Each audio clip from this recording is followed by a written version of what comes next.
ఈ కథ రాయలసీమలో మొదలవుతుంది. రాయలసీమ అంటే మనకి ఫ్యాక్షనిజం పెద్ద రాజులు తిరిగిన ఊరు. అలాంటి రాయలసీమలో ఒక పెద్ద శ్రీమంతుల కుటుంబం ఉండేది. ఆ కుటుంబం ఎలా ఉండేది అంటే ఊరికి ఊరే తల వంచేది. పెద్ద బంగళా, ఇంటి ముందు లగ్జరీ కార్లు, గుర్రాలు, ఏనుగులు దేనికి కూడా తక్కువ కాదు. ఆ ఇంటికి పెద్ద పెద్దిరెడ్డి. ఆ ఊర్లో ఏ సమస్యలొచ్చినా అందరూ ఆయన దగ్గరికే వచ్చేవారు. ఆయన తీర్పుకు ఎవ్వరూ అడ్డు చెప్పేవారు కాదు. పెద్దిరెడ్డికి ఒక కొడుకు ఉండేవాడు. కొడుకు పేరు చంద్రారెడ్డి. చంద్రారెడ్డికి అంత ఆస్తి ఉన్నా కూడా ఆయన మాత్రం చదువు మీద ఎక్కువ ఆసక్తిగా ఉండేవాడు. చంద్రారెడ్డి హయ్యర్ స్టడీస్ కోసం హైదరాబాద్‌కి ఒక కాలేజ్‌లో ప్రొఫెసర్‌గా పనిచేస్తూ ఉంటాడు. అదే కాలేజ్‌లో లెక్చరర్‌గా ఉన్న రాజేశ్వరీదేవి ఇంకా చంద్రారెడ్డి ప్రేమలో ఉంటారు. ఒకే జాబ్, ఒకే స్టేటస్ కావడంతో ఇంట్లో వాళ్ళని ఒప్పించి పెళ్లి చేసుకుంటారు. పెళ్లి చేసుకున్న తర్వాత హైదరాబాద్‌లో ఒక పెద్ద బంగ్లా తీసుకొని ఐషారామి జీవితాన్ని గడుపుతుంటారు. కొన్ని సంవత్సరాల తరువాత వాళ్ళకి ఇద్దరు కూతురులు పుడతారు. పెద్ద కూతురు పేరు కావ్య. చిన్న కూతురు పేరు ప్రియ. చంద్రారెడ్డికి ఇంత పెద్ద హైదరాబాద్‌లో ఎవరిని నమ్మాలో, ఎవరిని నమ్మకూడదో అనే కన్‌ఫ్యూజన్ ఎప్పుడూ ఉండేది. అందులోనూ ఇంటి పని మనిషిగా ఎలాంటి వారిని తీసుకోవాలో అనే ఆలోచన ఎక్కువగా ఉండేది. ఎందుకంటే ఇంత పెద్ద హైదరాబాద్‌లో నిజాయితీగా, నమ్మకంగా ఎవరు ఉంటారో అని టెన్షన్ ఉండేది.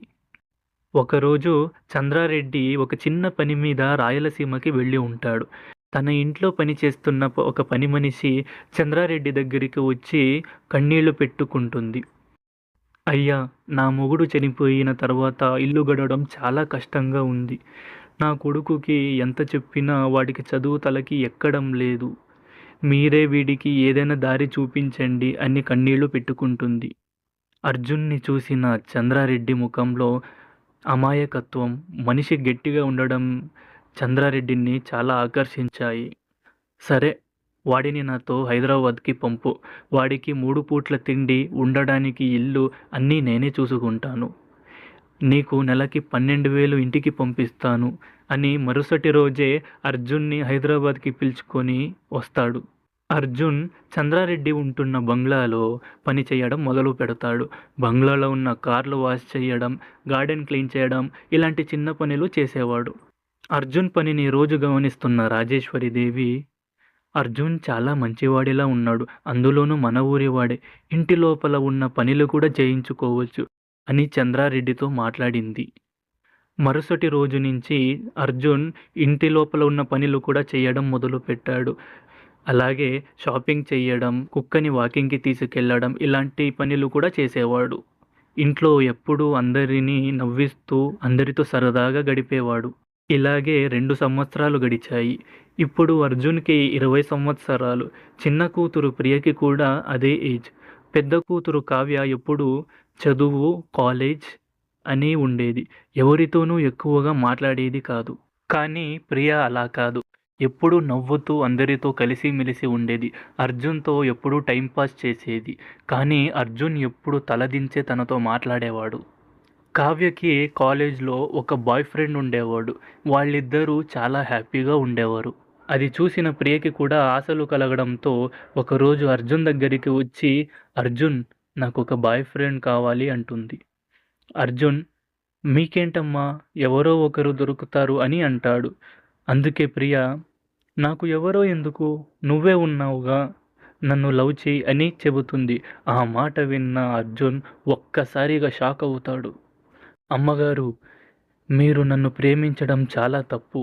నేను ఒక్క పని మనిషిని. ఈ విషయం అయ్యగారికి తెలిస్తే బాగోదు" అని చెప్పి అక్కడి నుంచి వెళ్ళిపోతాడు. కానీ ప్రియ మాత్రం అర్జున్ పని చేసేటప్పుడు తనని ప్రేమించు అని ఇబ్బంది పెట్టడం, ఎవరు లేని టైంలో అర్జున్‌ని లాగడం చేసేది. ఇవన్నీ చూసిన అర్జున్‌కి భయం వేసేది. అంత పెద్ద ఇంట్లో అర్జున్‌కి ఇరుక్కుగా మారిపోయింది. ఒకరోజు చంద్రారెడ్డి రాజేశ్వరీదేవి దగ్గరికి అర్జున్ ఏడుస్తూ, "అయ్యా! మీరు నాకు ఇప్పటికే చాలా సహాయం చేశారు. మీ రుణం నేను ఎప్పుడూ మర్చిపోను. కానీ ప్రియ అమ్మగారు, మీరు ఎవ్వరూ లేని టైంలో నన్ను చాలా ఇబ్బంది పెడుతుంది. ఇంత జరిగాక నేను ఈ ఇంట్లో ఉండడం మంచిది కాదు. నేను పని మానేస్తున్నాను. నన్ను క్షమించండి అని అర్జున్ తిరిగి తన ఊరికి మళ్ళీ వెళ్ళిపోతాడు. అది జరిగిన 6 నెలలకే కావ్యని పెళ్లి చేసి లండన్‌కి పంపిస్తారు. ప్రియని హైయ్యర్ స్టడీ కోసం కెనడా పంపిస్తారు. అర్జున్ అప్పుడప్పుడు హైదరాబాద్‌కి వచ్చి వెళ్తుండేవాడు. అన్నీ బాగున్న టైంకి ఒకరోజు చంద్రారెడ్డికి హార్ట్ అటాక్ వస్తుంది. హాస్పిటల్‌కి తీసుకువెళ్తుండగా దారిలోనే చనిపోతాడు. ఈ విషయం తెలియగానే అర్జున్ పరిగెత్తుకుంటూ వస్తాడు. ఇంకా అబ్రాడ్‌లో ఉన్న ఇద్దరు కూతుర్లు కూడా వచ్చేస్తారు. ఒక్కసారిగా ఇంటికి పెద్ద స్తంభం కూలిపోయినట్టుగా అయిపోయింది. ఒక నెల తరువాత మళ్ళీ ఇద్దరు కూతుర్లు అబ్రాడ్‌కి వెళ్ళిపోతారు. కొద్ది రోజులకే చంద్రారెడ్డి వాళ్ళ నాన్న పెద్దిరెడ్డి కూడా చనిపోతాడు. ఇప్పుడు ఆస్తి బాధ్యత మొత్తం రాజేశ్వరీదేవి మీద పడింది. ఆస్తి మొత్తం అందరికీ పంచిన తరువాత కూడా ఇంకా 300 కోట్లు ఇంకా మిగిలాయి. అంత ఆస్తి రాజేశ్వరీదేవికి చూసుకోవడం చాలా కష్టంగా అనిపించింది. సంబంధికులు, ఊర్లో వాళ్ళు ఆస్తి కోసం దాడి చేస్తూ ఉండేవాళ్ళు. దీనివల్ల దైహికంగా, మానసికంగా రాజేశ్వరీదేవి కుమిలిపోతూ ఉండేది. ఇంకో పక్క యూఎస్‌లో చదువుతున్న ప్రియ ఒక శ్రీమంతుడి ప్రేమలో పడి మత్తు పదార్థాలకి బానిసగా మారింది. ఎంతలా మారింది అంటే మెంటల్లీ, ఫిజికల్లీ చాలా డిస్టర్బ్ అయ్యింది. ఈ విషయం తెలిసిన రాజేశ్వరీదేవి ప్రియని ఇండియాకి పిలిపిస్తుంది. కానీ ఎలాంటి మార్పు కూడా ఉండదు. రాజేశ్వరీదేవి ఏమి చెయ్యాలో తెలియక కన్నీళ్లతో ఏడుస్తూ అర్జున్‌కి ఫోన్ చేసి, "నువ్వు ఎక్కడున్నా ఇంటికి రా అర్జున్. నీకు ఎంత శాలరీ కావాలన్నా నేను ఇస్తాను" అని ఏడుస్తుంది. అప్పటికే అర్జున్ పెద్దవాడు అయ్యి ఒక బట్టల షాప్‌లో పనిచేస్తూ ఉంటాడు.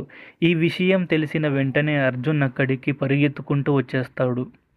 "ఏమైంది అమ్మగారు" అని అడగగా రాజేశ్వరీదేవి జరిగిన కథ మొత్తం చెబుతుంది. "అర్జున్, నీకు ఎంత శాలరీ కావాలో చెప్పు, నేను ఇస్తాను. కానీ నా దగ్గరే పని చెయ్యి దయచేసి" అని అంటుంది. అందుకే అర్జున్, "అమ్మా, డబ్బుల సంగతి వదిలేయండి. ఇప్పుడు ప్రియ అమ్మగారు ఎలా ఉన్నారు" అని అడుగుతాడు. రాజేశ్వరీదేవి ప్రియ ఉన్న రూమ్‌లోకి తీసుకొని వెళుతుంది. అర్జున్ ప్రియని చూసి షాక్ అవుతాడు. ఎందుకంటే ఎప్పుడూ నవ్వుతూ హ్యాపీగా ఉండే ప్రియ ఇప్పుడు పిచ్చిదానిలా అయ్యి ఉంటుంది.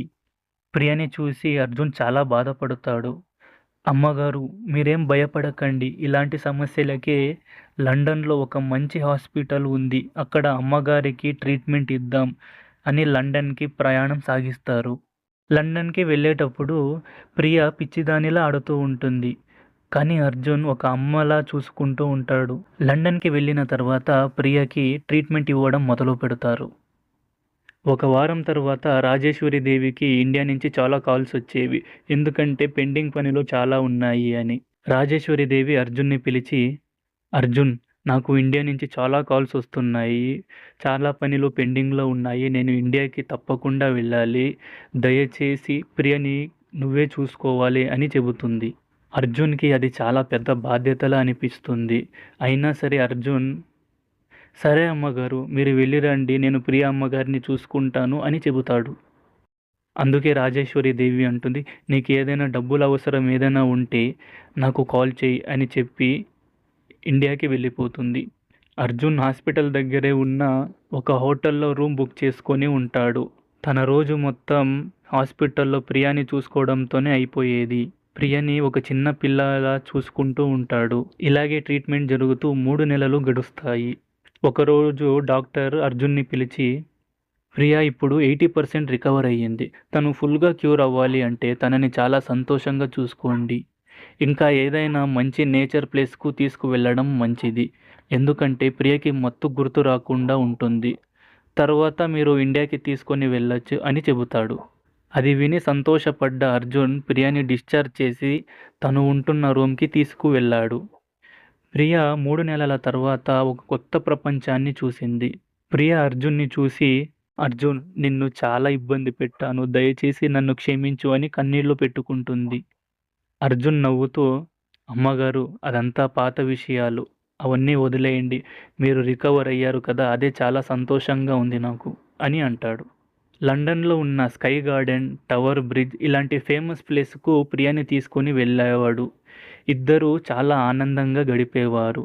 అర్జున్ ప్రియని ఒక చిన్న పిల్లలా చూసుకునేవాడు. రాజేశ్వరిదేవి అప్పుడప్పుడు ఫోన్ చేసి మాట్లాడేది. డబ్బులు కూడా పంపిస్తూ ఉండేది.